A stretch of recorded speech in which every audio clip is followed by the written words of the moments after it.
I have this like idea of me being successful where I wake up every day like this cliche or this caricature of the super high productivity CEO person, which I have not done, right? Where every morning, wake up at 5 o'clock and 30 minutes, you have your breakfast and then you're out to the door and you're running your life like a machine, very structured. And no matter how often I try to do that, it never comes out perfect. And I feel like if I were able to really do that, function like a robot essentially, then maybe I would be able to achieve it. But then sometimes I'm like, is it really worth it? Mixed martial artist Bashir Ahmad brings up a great question. Is it really worth it? And let me just add, is it just a matter of discipline, focus, and hard work to reach that goal? Or is there more to it?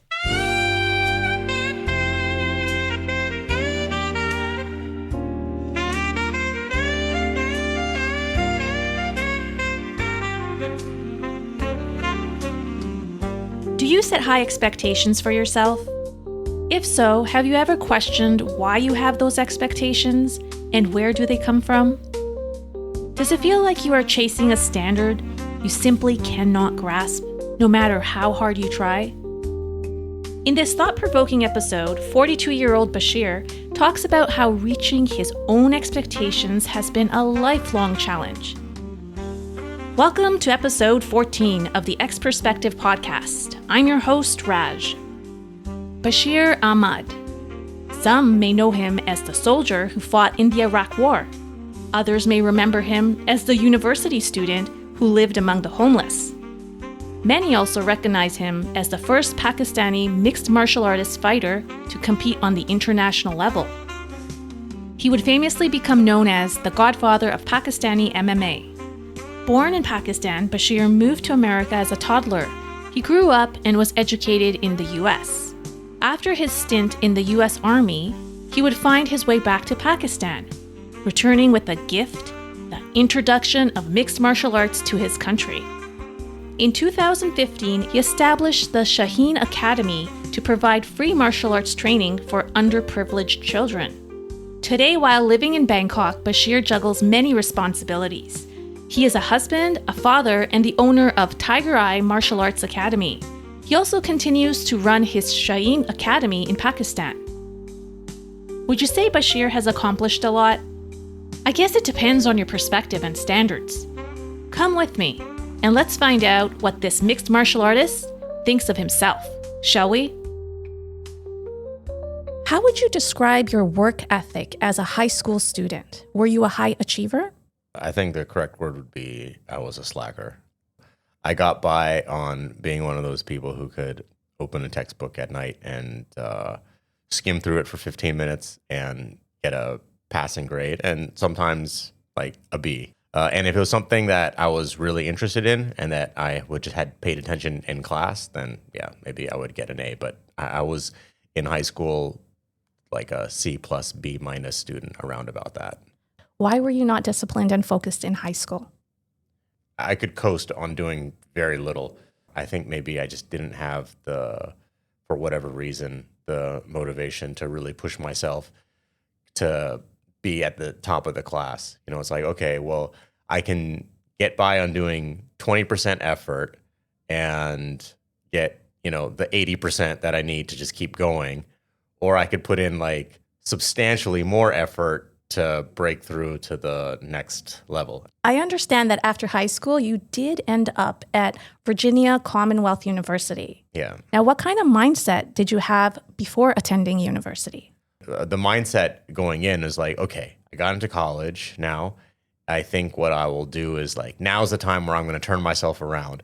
This is the story of my life, even now, where it's like, okay, whatever, every week, every start of the month, every start of the year, it's like, okay, now it's going to be the time I'm going to turn things around and get it together. I think a lot of people can relate to that idea. But during your very first semester, you had an event happen to you. Yeah. Basically, you were staying in a dormitory at the university, and you ended up living amongst the homeless at one point. Yeah. Can you explain to the listeners what happened? It was after 9/11. It was a long weekend. I stayed in the dorms. The rest of the dorm was pretty much empty. I was there with my roommate. We watched a very ironic movie, Rudy.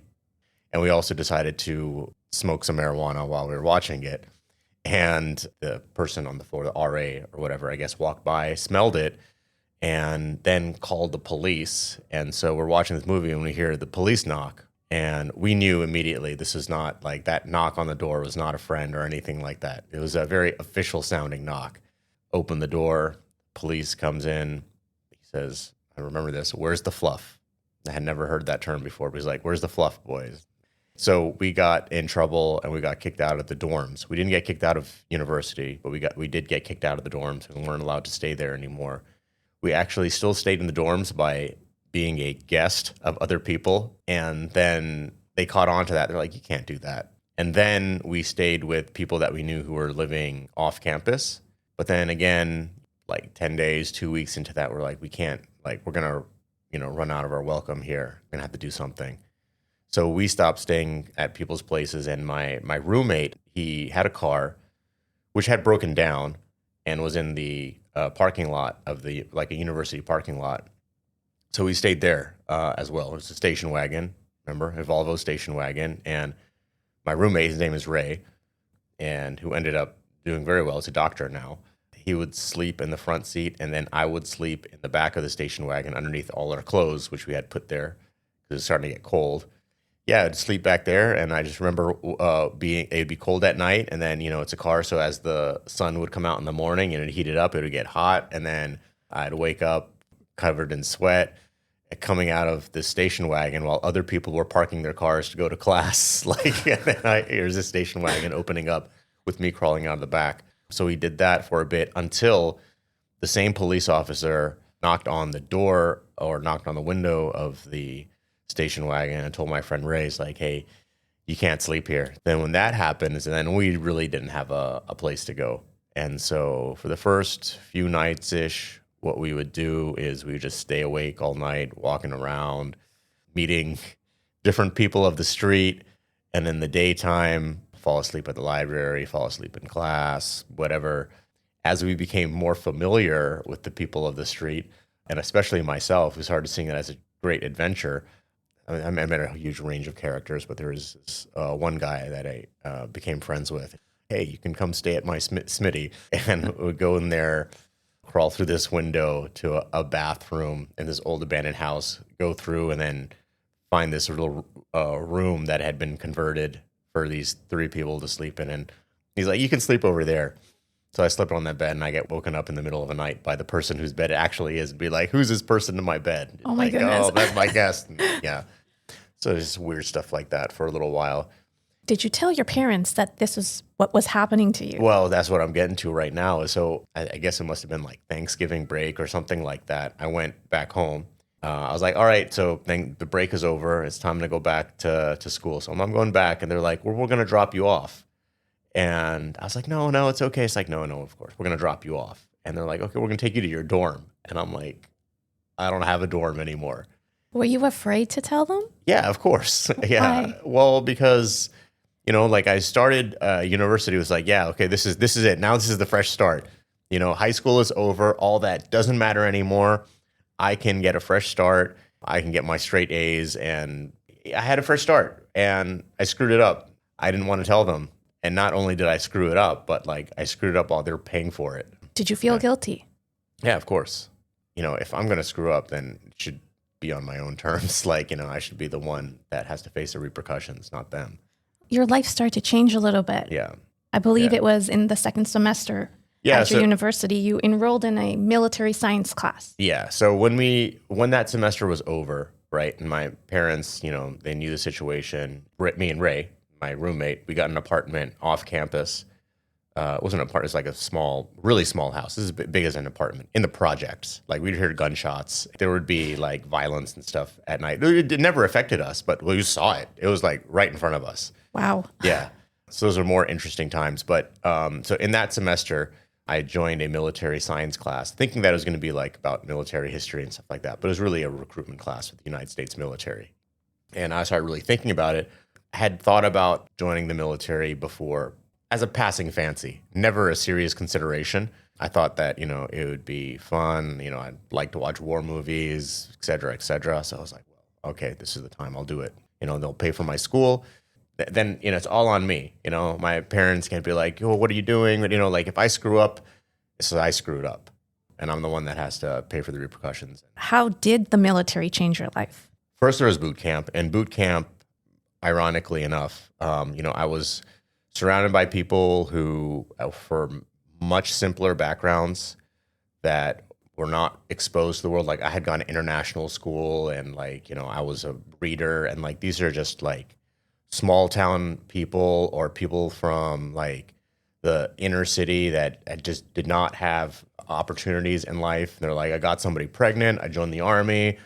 Judge said I could either go to jail or join the army. These people who are joining the military because they had no other prospects in life. But ironically, is there in boot camp, I felt so stupid because I was just unable to pay attention to the small details. I mean, I was the slacker. And so it's no, your towel has to be exactly like this. Your bunk has to be folded exactly like this, and I was the person just roll out of bed, not clean my room. I would actually get into a significant amount of trouble in boot camp and get punished for really small things all the time. And it was a bit of a reality check for me. And it was a big kind of shift in my thinking about what is being successful and being intelligent, because I had coasted because everyone's like, oh, you're so smart. You have to do a little bit. And you're and all of a sudden I'm here and these are really basic things, which people may not equate with intelligence, but I was not capable of doing it the same as the simple farm boy who may have never read a book in his life. And he's able to listen to the instructions and follow them and to a T. He's waking up before we're supposed to wake up at 4:30 and getting his bed ready and stuff like that. So this was the first time in your life where you really started to realize that you lacked discipline? Yeah. Truly. And then you started thinking about, well, what is it that I have to work on, or how should I work on myself? Or you started thinking those thoughts at that point? Yeah. And I mean, more I was kind of it was a wake up call to be okay, all these compliments that I got about how smart I am and all these books that I read are not coming in useful right now when it comes to having everything packed as it's supposed to be in my rucksack and having my bed made and having everything ready to go before it's time to march out. Then after boot camp, I went to combat medical school. And that is where it was much more academic. I had already kind of been broken in such a way and rebuilt to be okay, you're being told that these are the things that you need to do and you just have to do them now. And now it's in an academic setting where I don't have the option of just be whatever, I'll just get by, or not going to study. I'm just going to go out and hang out with my friends. I don't have that option anymore. When classes are over, right, and we go back to our barracks, it's all right, everybody, you're going to just stay here and you're going to study. Now I'm putting in much more than 10%, and then I'm still feel like I'm coasting, but I'm now at the top of my class. I was okay, I can do this, so that when I got out of the military and I went back to university, I was okay, I don't have to just never leave my room and study all day in order to get A's. It's I just have to put in real work, not the minimum amount, but real work and do what I'm supposed to do, and I'll be fine. And that's what happened. Why did you become interested in martial arts while you were in the military? While in the military, while I was in Iraq. Because I started training when I was in Iraq. So essentially what happened is that our base was a very simple base when we got there, and it started getting built up while we were there, and they built something called an MWR Center, which is Morale, Welfare, and Recreation, where they had a heavy bag and they had a speed bag. I would start waking up in the middle of the night in that time period, and I would wake up very often due to nightmares about accidentally killing kids. Oh, geez. Yeah. The thought of this happened because one time I was playing with these kids. Playing as in they were kind of far away, but they're looking at me and making faces to each other, just fooling around. And then boom, we set off an explosion, right? It was a controlled detonation, and we blew out everybody's windows, and these kids went running. And I was like, man, like that and something could have like happened, right? Like, that explosion was, again, it's a controlled detonation.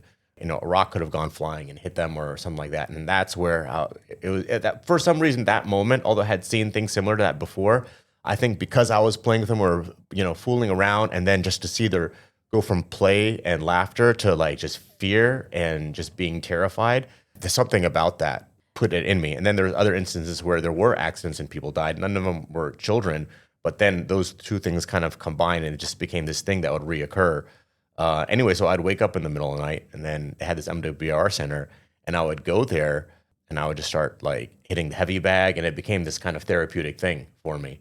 And I was like, well, I'm going to continue this when I go back home. So that's kind of how I got started with it. And it wasn't like, I didn't really think about martial arts. I thought about like fighting. I thought about self-defense. I thought about boxing, so it wasn't really, I didn't think about martial arts as people kind of see it wearing like a uniform and bowing and all that stuff. I understand you set high expectations for yourself as a martial artist and generally as a person. Why is that? I think just in the hope that maybe if you even get halfway to them, you'll be better than you were before. Yeah, I don't know if I've ever fulfilled my expectations, but I have had some semblance of success, maybe through a combination of, luck and circumstance and just working hard enough due to setting certain expectations that I was able to to say success is where opportunity and hard work meet, or luck is when opportunity and hard work, come together. I want to understand even further, why is setting high expectations important to you? Where does it come from?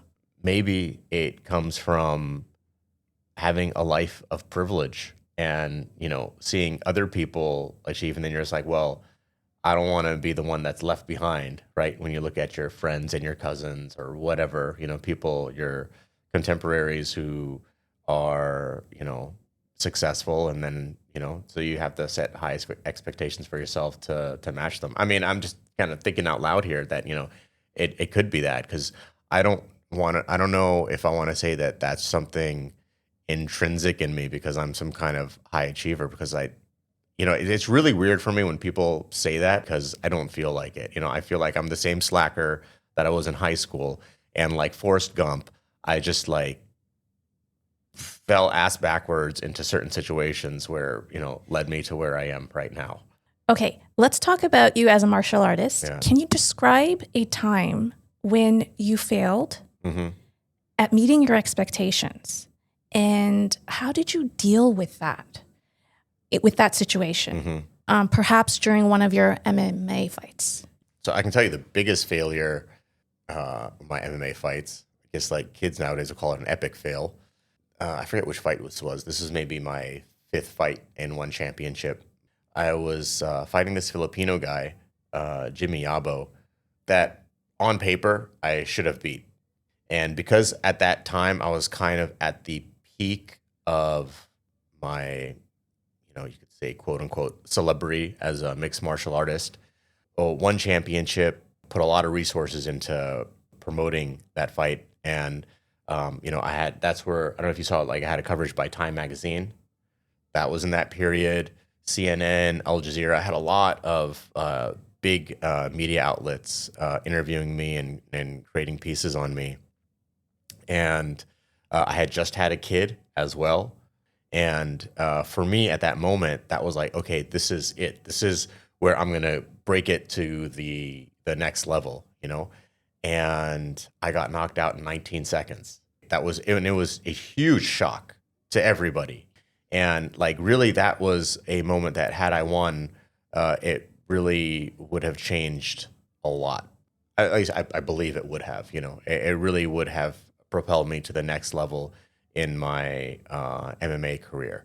And I got knocked out in 19 seconds. So that was the biggest failure of my MMA career.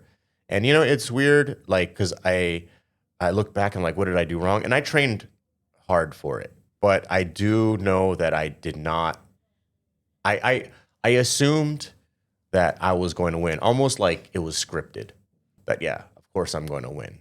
And I think that was the big lesson from that. It's like, don't make these assumptions. And now I'm grateful for that. Doesn't mean that I don't wish I had won. I still wish I had won, and be interesting to see how life might have turned out if it was going to be any different at all. It could have just been, 6 months of hype and glitz and glamour, and before that fades away as well. I'm curious what happened. Like, is it you just felt like what you mentioned, that I got this, that kind of attitude? Like, what happened as in how did I get knocked out? Yeah, like I was over aggressive. I was just like, I did not respect his ability, his skills. And I would say now, and if you were to talk to people in the industry, in the know, and they'd be like 99 times out of 100, Bashir would win that fight. If you put those guys in training, Bashir would be beating him up all the time. There was a big gap, but like I went in there like this guy was like a child, but this is another grown man who, and I mean, I don't even know how hard he trained. Maybe he didn't. Maybe he thought I'm here to lose, but he's gonna go down with a fight. And in the process of going down with the fight, he's the one who put me out. How did you react to this loss? Oh, I mean, despair for like 2 weeks. Like there's just like it would be, just like crying like for like 2 weeks, like and just like I derailed so much, in my life, because just that like one moment, and like, why didn't I take him, more seriously? Like I went there, like, again, I trained hard for it. Like I look back and I'm like, and I know I can be honest with myself and be like, yeah, you slacked off, right? And, you didn't train hard, you didn't take him seriously. Like I did train hard, but I think mentally I didn't take him seriously. Like I thought it was almost like a foregone conclusion that my skills were so much better than him that I was going to win, and that didn't happen. And so like afterwards, it just, I mean, I beat myself up over it, but then at the same time, it was a lesson that like, like nothing is guaranteed. Yeah. Hard work. Let's talk about hard work. Yeah. Do you think with hard work, one can achieve their dreams and goals? Yeah, I think it's a important ingredient, but I don't think that there's lots of people who work really hard that don't reach their goals. All you have to do is watch a championship fight, and when the winner has their hand raised and they get interviewed at the end of the match, and they're like, if you work hard and you believe your dreams, you will accomplish what you want to. But they're not stating, well, what about the other guy that you just beat, and had his dreams crushed? Like, he didn't work hard. Is everybody that you faced in your path to the top just people who didn't work as hard as you? Because that's probably not true. There's like other factors involved too. So like hard work is extremely necessary. That being said, there are probably countless examples that anyone can look at in their own lives where people who didn't work hard have what can be called success, countless examples. So what else is needed in order to be successful? I mean, I think the other factors are essentially luck, right? And when I say luck can be where and who you were born to. Luck can be who your friends ended up being, luck could be, getting a certain job and making certain connections. Luck could be just like being at the right place at the right time. So like, for example, and this is just something like random, like right now we're in this kind of AI boom right now. 10 years ago, someone could be like writing science fiction novels about AI, right? And not be, making much of it in terms of like success, right? But then all of a sudden 10 years and AI is real, and that person now is like, hey, we need you to, I don't know, help guide us about the dangers of it or whatever, like because you've written all these science fiction novels that 5 people read, no one cares about, right? But that opportunity came to that person that they never foresaw coming. And maybe that person was working hard, or maybe that person wasn't working hard. Maybe they're just like, they're taking like years to write one crappy novel that no one cared about, right? There's just so many factors here. Yeah. Can you apply that to your own life? Like where you felt like you worked really hard and things didn't line up for you because of external factors?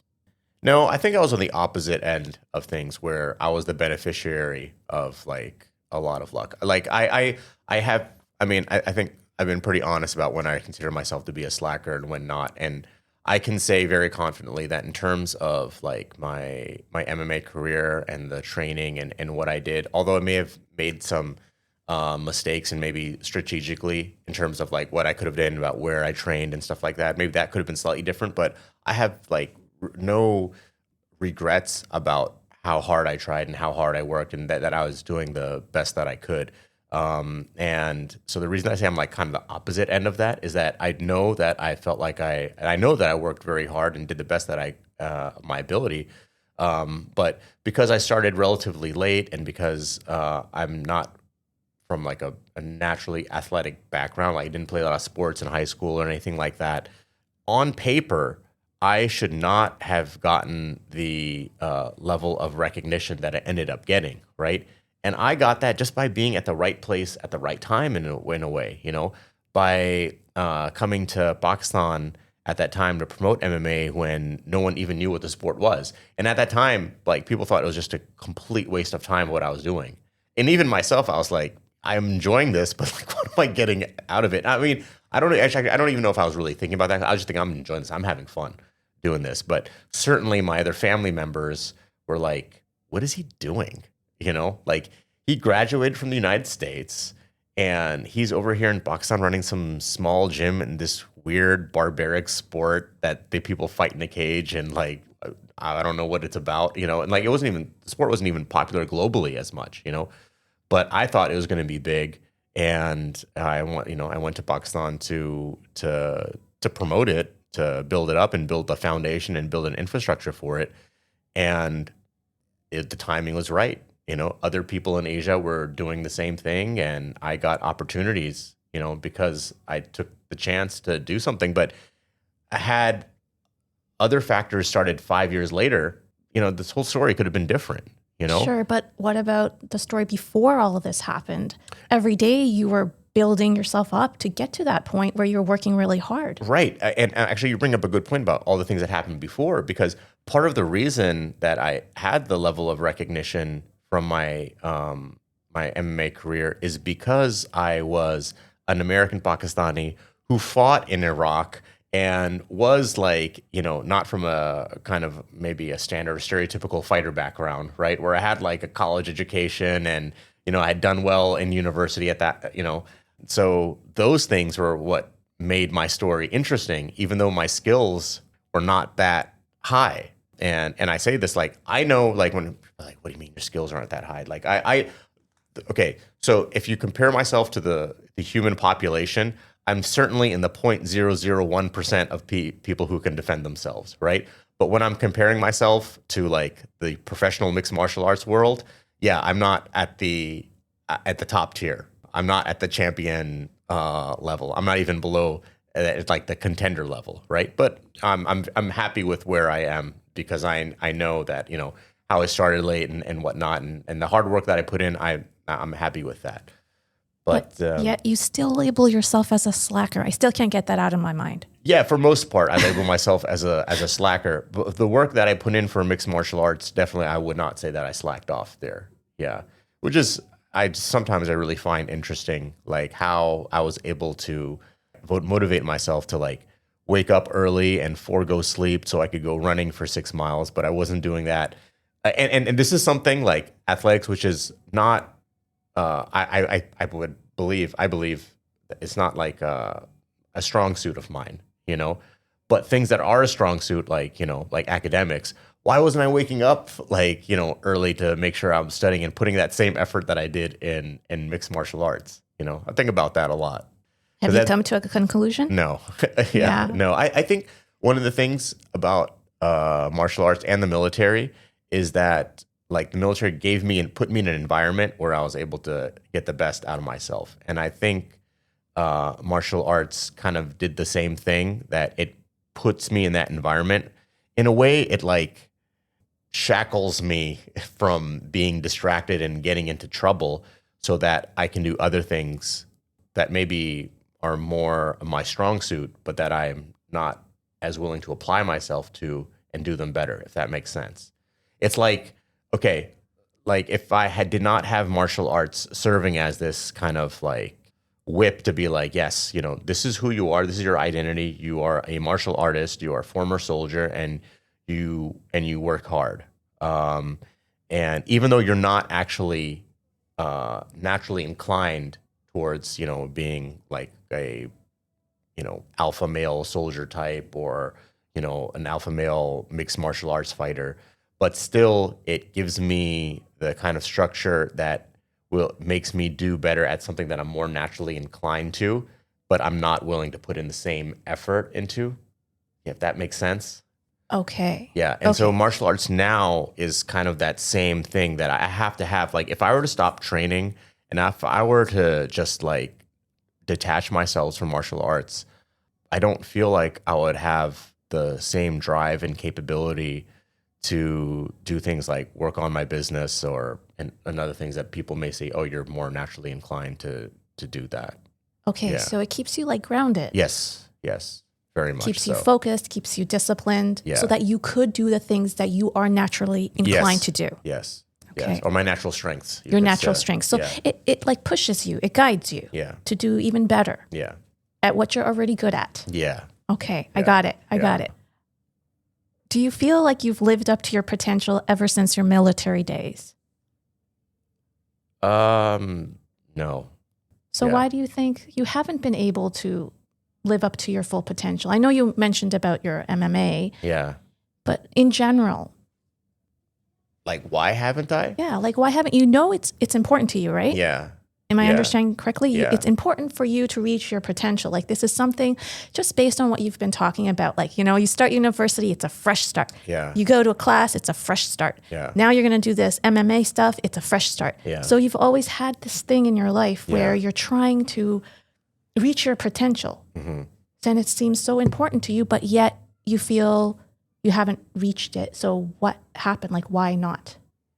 I think like I have this like idea of me being successful where I wake up every day like this cliche or this caricature of the super high productivity CEO person, right? Or whatever, which I have not done, right? Where every morning, wake up at 5 o'clock and 30 minutes, you know, you have your breakfast and then you're out to the door and you're running your life like a machine, like, you know, very structured.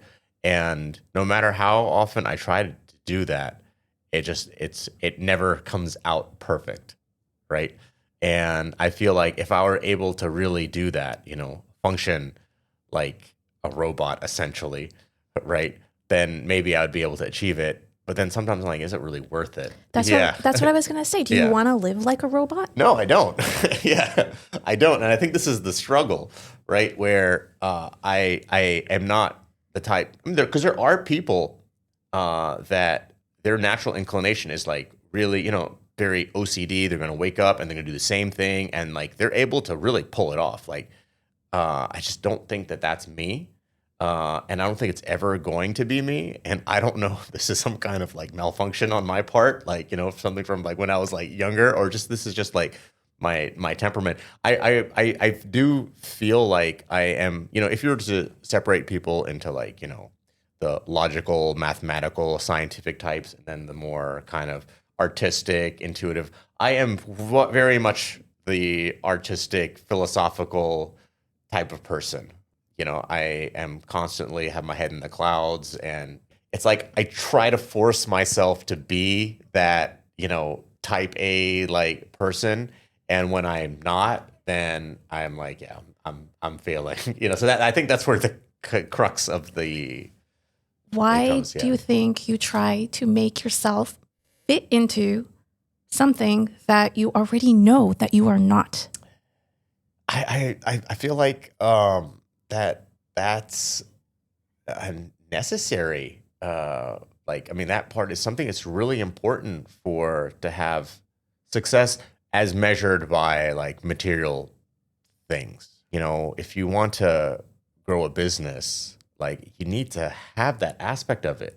And because like maybe I feel like intrinsically that I am so far removed from that type A personality that I really have to just really beat myself up to just push myself to get closer there so that I don't fall too much into my natural, inclination. Like maybe I would be happy, living on an island somewhere, writing poetry and being broke, right? But I have a family and I have a wife and kids, and I don't know, I don't think it's that's interesting though, right? It's yeah. like, what would happen, Bashir, if you just accepted who you are? Yeah. And felt like you're doing your best. Yeah. And that you are trying your best to fulfill your potential every day and not compare it to what society has deemed successful. Yeah.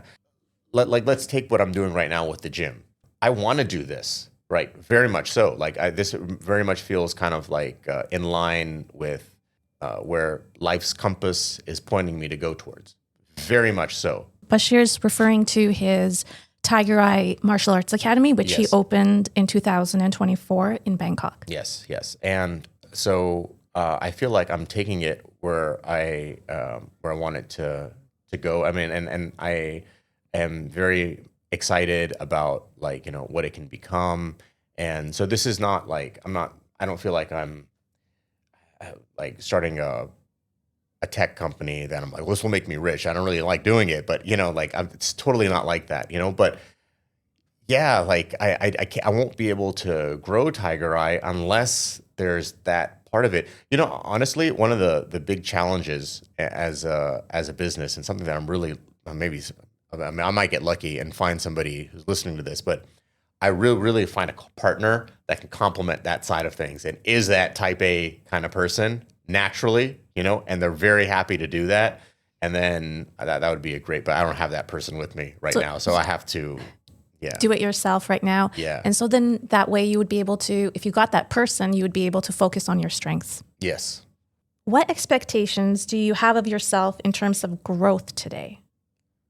For me, I think the most important thing regarding growth is it's probably spiritual growth. And the reason that I say that is because then it makes everything else more in line. Like if you are at peace with yourself spiritually, then, whatever efforts that you put in to do what you want to accomplish, it just won't be as stressful. I feel like, like you're more awake to the fact that, things are outside of your control. A lot of things, not everything, but a lot of things are outside of your control, and to really just enjoy the moment and the process and the journey, Yeah, at the end of the day, you can work hard, give it your best, and then you just put it out there. Yeah. And just as long as, like what you said, as long as you're enjoying the process. Yeah. Continuous growth is something you talked to me about before too, like for yourself personally. Yeah. And then I think I mentioned this, but when I think about continuous growth, I think about living for a long time as well. Just having a purpose, and that purpose can change, right? For sure. And that purpose can change. But I think in order to continually have a purpose, you have to also continually grow, because maybe some of the things that you wanted to do, you have, reached its conclusion, right? And if you don't continue to grow, you're not going to find new things to do or to set a new standard for what you're already doing as well. Some of my listeners might be struggling to reach their potential. Mm-hmm. They feel lost. They have lack of guidance, but they want to reach their potential. They want to grow. What can you tell them that they can do to move in the right direction? So oftentimes I'll usually say that my answer to everything is meditation, because I think it clears your mind, and it like cleans the windshield of the car, so you're able to see out a bit more clearly. And I would say that the first thing to do is like the goal that you have. Is this really, really what you want to do? So if someone feels like they're not living up to their potential, I just say like meditate and look at, is this in line with what you actually want to do?